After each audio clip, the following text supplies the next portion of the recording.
মশলা পিঠা বানাবো। কাইগুলো নিচ্ছি,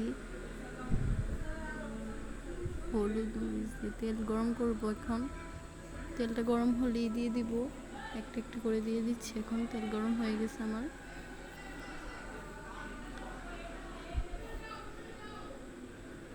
একটা একটা করে দিয়ে দেব, তেল গরম হয়ে গেছে।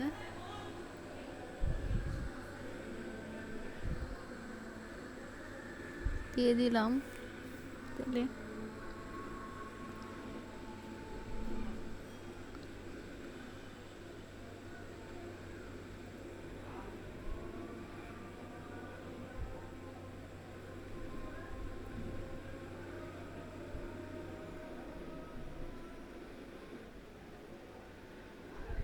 মশলা পিঠা বানাতে কি কি লাগে?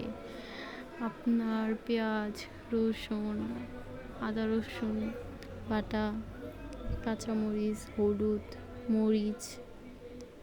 সহজ উপায়, ঘরোয়া উপায় দিয়েই সব কিছু করা যায়।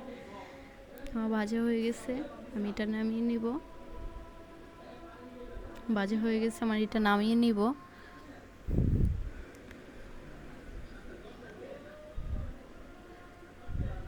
নামিয়ে নিলাম। আরেকটি দিয়ে দেবো।